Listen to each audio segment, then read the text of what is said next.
1950년 6월, 그 6월 말에는 대한민국의 국민들은 모두 자유 대한민국을 꿈꿨으며 자유 대한민국의 승리와 함께 전쟁이 끝나기만을 간절히 소망했습니다. 얼마 전 제가 새가족 신방을 갔다 왔는데 새가족 성도님의 어머님이 마침 와 계셨어요. 그분과 잠시 대화를 나눌 기회가 있었습니다. 그 어르신은 일제 식민지 시절을 보내셨고 또 6.25 한국전쟁을 몸소 겪으셨으며 고향인 원산을 뒤로하고 부산까지 피난을 떠나셨다라고 제게 말씀해 주셨습니다. 그렇게 한국의 근현대사를 몸소 겪으신 어르신께서 그런데 제게 계속해서 하시는 말씀이 있었습니다. 하나님의 은혜, 하나님의 은혜. 저는 그분의 입술에서 고백되는 하나님의 은혜를 들으면서 우리 모두가 소망을 두어야 할 분이 우리 주님밖에 없음을 다시 한번 확신하게 되었습니다. 여러분, 그분과 함께 하신 하나님께서 오늘도 여러분과 함께하고 계심을 저는 믿습니다. 여러분 모두에게 우리 주님은 은혜 베푸시길 원하시고 평강 주길 원하시는 분이신 줄로 저는 확신합니다. 하나님께 소망을 두는 여러분 모두가 되기를 주님의 이름으로 축원합니다. 그런데 여러분, 세상에 살면서 세상 사람들은 하나님께 소망을 두기보다는 자기 통장 잔고에 소망을 두곤 합니다.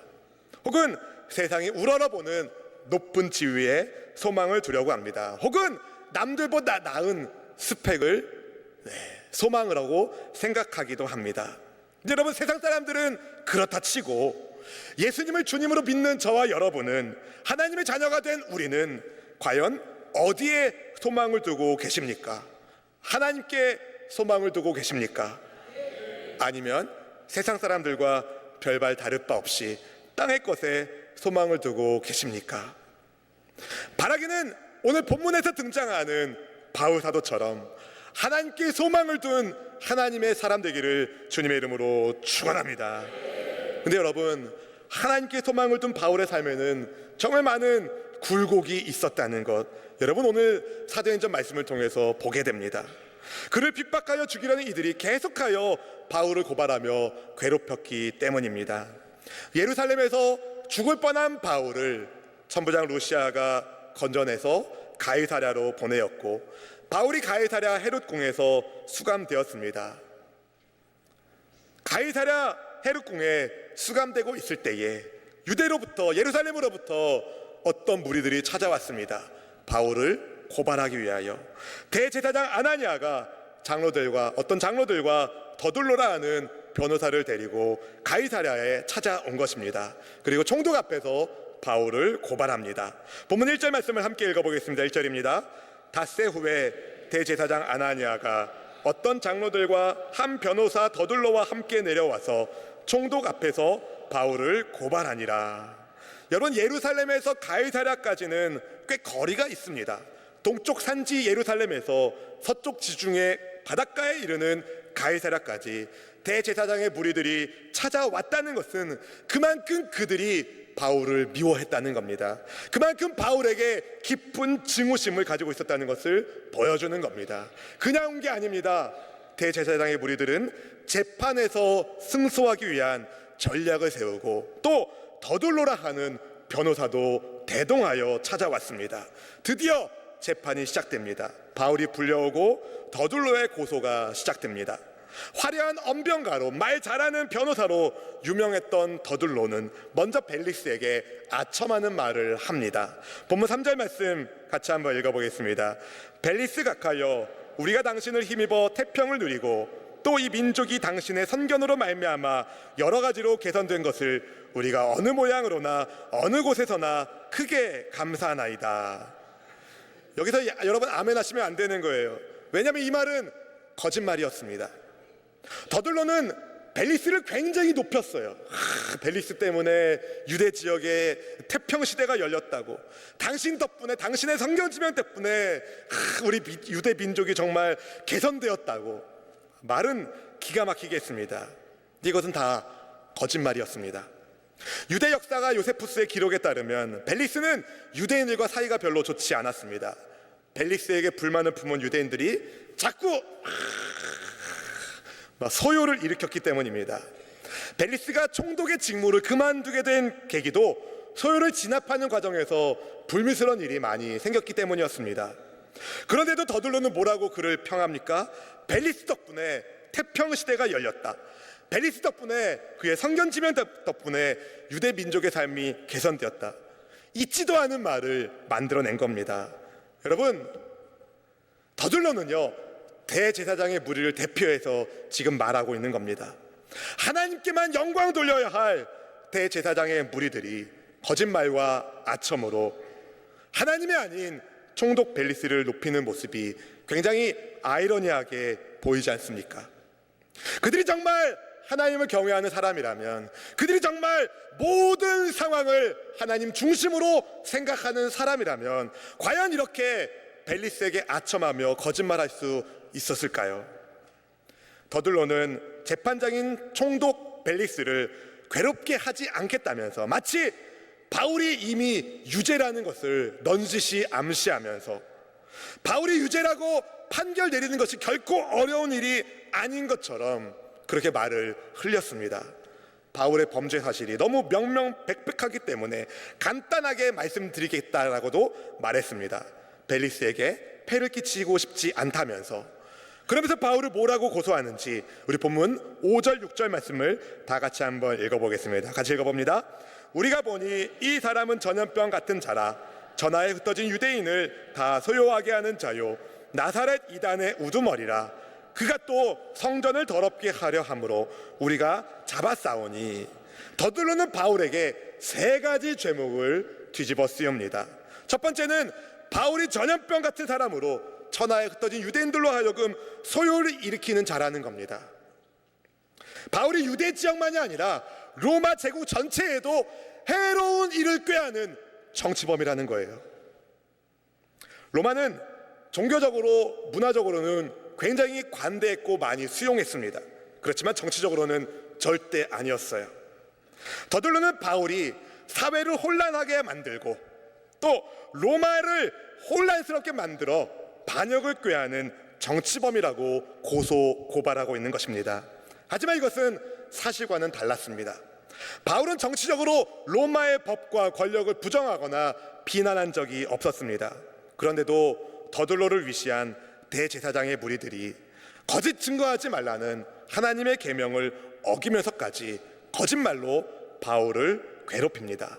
사실 여러분, 소요를 일으킨 쪽은 바울이 아니라 오히려 바울을 고소 고발한 유대인 쪽 아닙니까? 맞다고 해주세요. 적반하장인 거죠. 적반하장.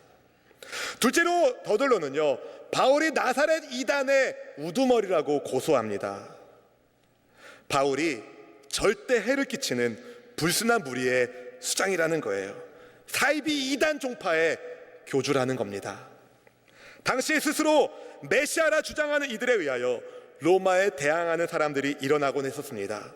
더들로는 그런 무리 가운데 나사렛 이단이라는 종파가 있고 그 종파의 교주가 바울이라는 겁니다. 말도 안 되는 소리 하고 있는 거예요. 여러분, 이 시대에도 이단은 있습니다. 여러분, 이단은 조심하셔야 됩니다. 오직 하나님만 경외하는, 오직 예수님만 우리의 구세주라는 사실을 잊지 말기를 축복합니다. 더들로는 바울이 성전을 모독하려 했다, 성전을 더럽히려고 했다라고 세 번째 죄목을 뒤집어 씌우기도 합니다. 이것은 굉장히 위험한 제목입니다. 왜냐하면 로마가 유대인들에게 권한을 준 것 중에 하나가 있습니다. 성전 모독은 유대인들이 독자적으로 사형을 집행할 수 있는 몇 안 되는 처벌 규정 가운데 하나였어요. 더들로는 로마가 인정하는 유대인의 권한으로 성전을 더럽히려 했던 바울을 현행범으로 잡았다고, 이 사람은 마땅히 죽어도 된다라는 그런 고소 고발을 한 것입니다. 사랑하는 성도 여러분, 더들로는 변호사입니다. 로마법에 해박하고 바울에 대한 고소를 아주 효과적으로 할 수 있는, 라틴어나 헬러어를 말할 수 있는 달변가이기도 했었습니다. 로마 법정에서 소송할 수 있도록, 주관할 수 있도록 유대인 공회에서 고용한 인물, 어중이 떠중이 변호사가 아닙니다. 그를 고용한 인물들을 보십시오. 대제사장 그리고 장로들이 고용했으니까 아무나 고용했겠습니까? 정말 유명한 최고의 변호사 가운데 한 사람을 뽑은 거예요. 그런데 더들로는 그 좋은 실력으로 바울에게 올무를 씌웁니다. 거짓말을 하면서, 거짓말로 바울의 죄를 만들어내면서 그렇게 합니다. 그리고 수고스럽지만 총독 각각께서 친히 살펴보신다면 자기들이 고소하는 고발 내용이 다 맞다는 것을 알 거라는, 아주 이미 게임 끝난 것 마냥 분위기를 막 만들어 갔습니다. 더둘러의 고소 고발 이후에 벨리스가 법적 절차에 따라서 바울에게 변론의 기회를 줍니다. 이 벨리스가 얼마나 거만한 사람인지 우리가 알 수 있는 것은요, 바울에게 고개를 끄덕이면서 말해봐 신호를 주는 겁니다. 본문 10절 말씀을 우리 같이 한번 읽어보겠습니다. 10절입니다. 총독이 바울에게 머리로 표시하여 말하라 하니 그가 대답하되 당신이 여러 해 전부터 이 민족의 재판장 된 것을 내가 알고 내 사건에 대하여 기꺼이 변명하나이다. 아멘. 여기서 변명은 여러분이 생각하는 그런 변명이 아니라 변론의 의미를 가지고 있다는 걸 기억해 주시기 바랍니다. 바울은요, 벨리스에게 사탕 발린 말을 하지 않았어요. 평범한 말로 총독에 대한 예우를 갖추면서 말을 시작합니다. 벨리스가 유대 지방을 통치한 충분한 경험이 있으니까 그의 재판권을 인정하면서 예의를 표하면서 더둘러가 자기에게 뒤집어 씌운 죄목에 대하여 하나하나 반박하기 시작합니다.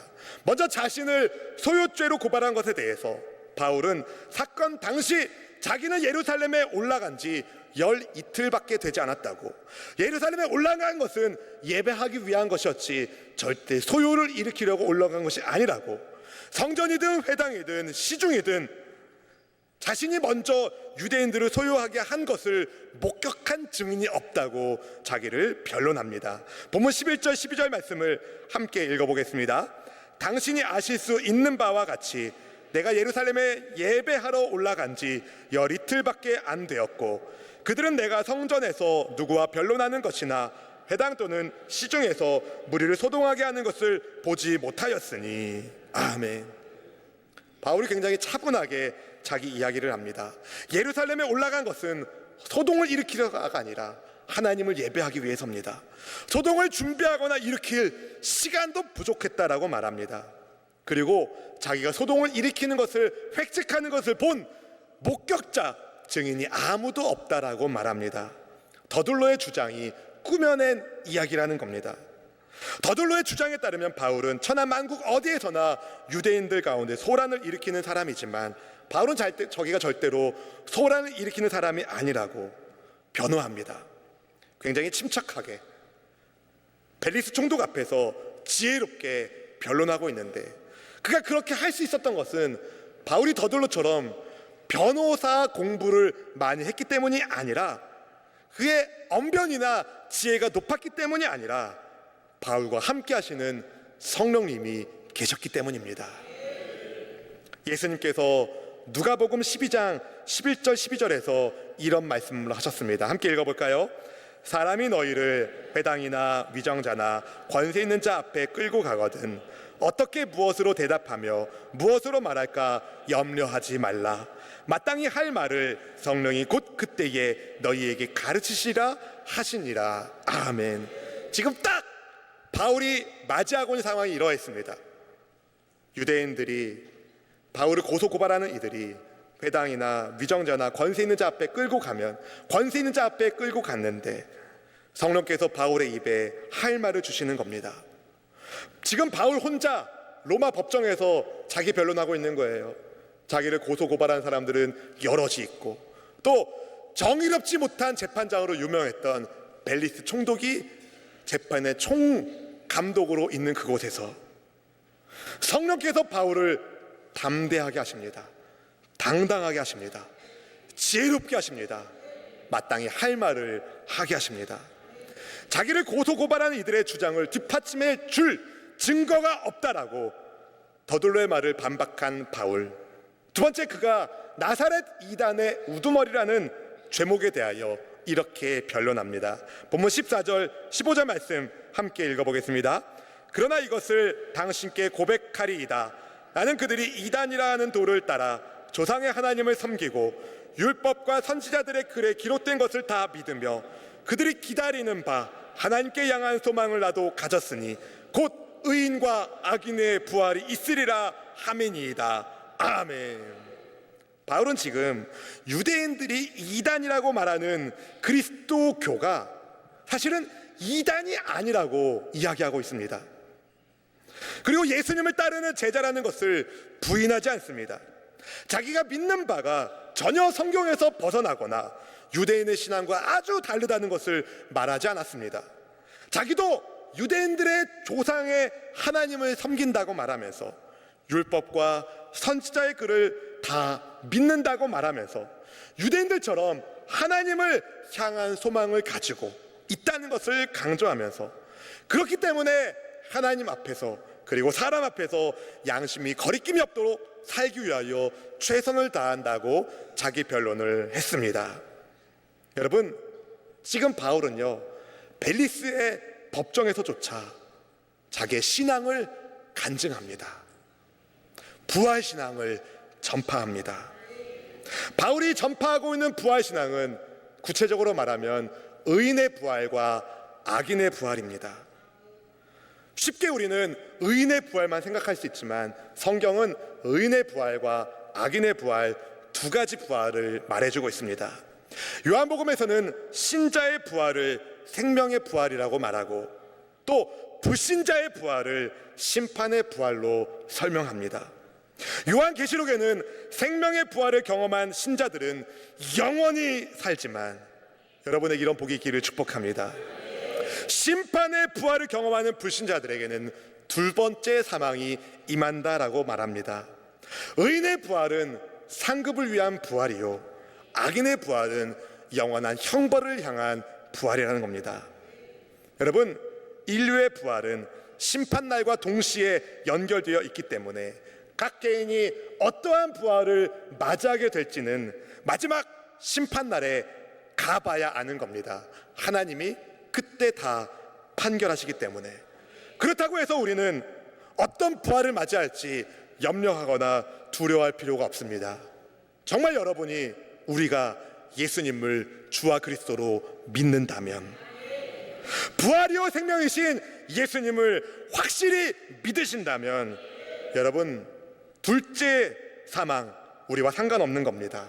심판의 부활 우리와 상관없는 겁니다. 여러분, 여기서 아멘 하셔야 돼요. 여러분, 둘째 사망, 심판의 부활과 여러분 상관없는 것을 복으로 아십시오. 영원한 부활, 하나님이 칭찬하시는 영광의 부활을 은혜 안에 누리시기를 주님의 이름으로 축원합니다. 그래서 예수님을 제대로 믿으셔야 돼요. 근데 여러분, 많은 사람들이 부활을 믿나요? 아니요. 천국도 지옥도 없다고 말하는 사람들이 부지기수입니다. 영국의 어떤 버스에는 그런 광고가 있었다고 얘기를 들었습니다. 신 없으니 마음껏 놀아라. 여러분, 부활을 믿지 않는 사람들, 천국도 지옥도 믿지 않는 사람들, 이 사람들에게는 이 세상의 삶이 전부입니다. 그래서 어떻게 해서든 이 세상에서 많은 것을 누리고 즐기고 얻으려고 합니다. 남이 어떻게 되든 상관하지 않고 이것을 위하여 양심을 속이기도 합니다. 그러나 부활을 믿는 바울은 달랐습니다. 바울은 그리스도 예수님을 믿는 부활 신앙을 따라서 하나님께 대하여 그리고 사람에게 대하여 항상 양심에 거리낌이 없이 살기 위하여 힘을 썼습니다. 하나님을 사랑하며 이웃 사랑하는 삶을 살았다는 거예요. 왜요? 하나님께서 다스리시는, 하나님께서 기뻐하시는 삶을 살기 위하여 믿음으로 모든 사역을 바울은 감당했습니다.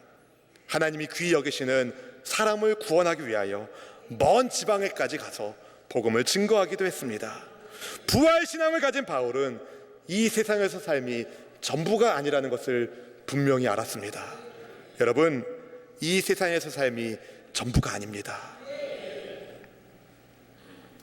그렇기 때문에 바울은 자기를 고소고발하는 이들을 향하여 감정적인 대응을 하지 않은 겁니다. 혹시라도 감정적으로 대응했다가 실수할까봐, 하나님 앞에서 득죄할까봐, 자기를 계속해서 대적하면서 계속해서 고발하는 유대인들 얼마나 미웠겠습니까? 자기를 때리기도 하고 죽이려고 했던 그들을 얼마나 미워했겠습니까? 그래도 바울은 한 가지 알았던 것이 있습니다. 모든 심판은 하나님이 하시는 것. 나는 주님 뜻대로 순종하며 살리라. 모든 상황을 하나님께 맡기고 바울은 하나님께만 소망을 두고 살았습니다. 그래서 바울은 침착하게 자기 변론을 지혜롭게 성령의 은혜 가운데 감당할 수 있었던 것입니다. 사랑하는 성도 여러분, 바울처럼 하나님께 소망을 두는 여러분이 되기를 축복합니다. 하나님께 향한 소망, 하나님께 소망을 둔 인생. 사랑하는 성도 여러분, 하나님께 소망을 둔 사람들의 특징이 있어요. 뭔지 아십니까? 하나님께 대하여 양심의 거리낌이 없는 것, 그리고 사람에게 대하여 양심의 거리낌이 없는 것. 하나님께 소망 두길 원하는 분은 크게 아멘. 여러분, 하나님께 소망을 둔 사람이 여러분 천국 인생을 사는 거예요. 제가 말씀을 준비하면서 그런 마음이 들더라고요. 하나님께 대하여 양심의 거리낌이 없는 것은 그렇게 어려운 것 같지 않아요. 제가 하나님 앞에 말하기도 전에 하나님 다 알고 계시잖아요. 그리고 내 수치스러운 거, 내 치부까지도 주님 다 알고 계시기 때문에 하나님 앞에서 양심에 부끄럽지 않은 것은 별로 어려운 것 같지 않아요. 하나님 다 알고 계시잖아요. 그래도 주님, 사람에 대하여 양심의 거리낌이 없는 것은 굉장히 어려운 것 같아요. 그런 마음이 들더라고요. 생각해 보니까 그렇더라고요. 왜냐하면 사람은 속일 수 있거든요. 하나님 앞에서는 양심이 거리낌이 없기를 원하지만 사람 앞에서도 과연 그렇게 살고 있는가? 여러분 물어보셔야 돼요. 여러분 돌아보셔야 돼요. 왜 그런지 아십니까? 양심에 거리낌 없는 신앙이 진짜입니다. 하나님을 믿는 믿음과 양심은 별개의 것이 아닙니다. 진짜로 하나님을 믿는다면 양심이 살아있게 되어 있어요. 디모데전서 1장 19절 말씀에 이렇게 말합니다. 함께 읽어볼까요? 믿음과 착한 양심을 가지라. 어떤 이들은 이 양심을 버렸고 그 믿음에 관하여는 파산하였느니라. 양심을 버린 사람, 믿음이 파산하게 됩니다. 양심을 버린 사람, 믿음에서 떠나게 되어 있습니다. 여러분, 대제사장 아나니아, 그리고 그와 함께 있었던 어떤 장로들, 그리고 더둘로, 이 사람들은 양심을 버린 사람들입니다. 거짓말을 하면서 바울을 위해하는 사람, 거짓말을 하면서 법정에서 바울을 괴롭히는 사람. 여러분, 더둘로처럼 많이 배우면 뭐합니까? 양심을 버렸는데. 대제사장처럼, 장로들처럼 높은 지도자가 되면 뭐합니까? 양심을 버렸는데. 사랑하는 성도 여러분, 선한 양심의 사람이 되기를 원합니다. 하나님께 소망을 둔 사람들의 특징, 양심이 살아있는 겁니다. 하나님께 소망을 두지 않은 인생 망할 뿐입니다. 부디 선한 양심을 가지고 바른 믿음을 가지고 주님을 경외하는 우리 공동체가 되기를 주님의 이름으로 축원합니다. 하나님 앞에서 그리고 사람 앞에서 깨끗한 양심으로 살기를 원합니다. 그러려면요, 여러분 날마다 성령님을 의지하셔야 돼요. 날마다 성령님을 의지하셔야 돼요. 이는 내 힘으로 되는 게 아닙니다. 내 능력으로 되는 것이 아닙니다. 성령께서 나를 그렇게 만들어 가셔야 됩니다. 여러분, 근데 성령님은요 인격적인 분이시기 때문에 여러분의 양심을 성령께 맡기셔야 그분이 우리의 양심을 바꾸십니다. 바라기는 거룩한 사람으로 변화되어서 살아있는 선한 양심을 가지고 하나님께 영광 올려드리고 온 우주의 재판장 되시는 하나님께 우리의 삶 자체가 기쁨으로 올라가는 진정한 예배자가 바로 저와 여러분 되기를 주님의 이름으로 축원합니다. 축원합니다.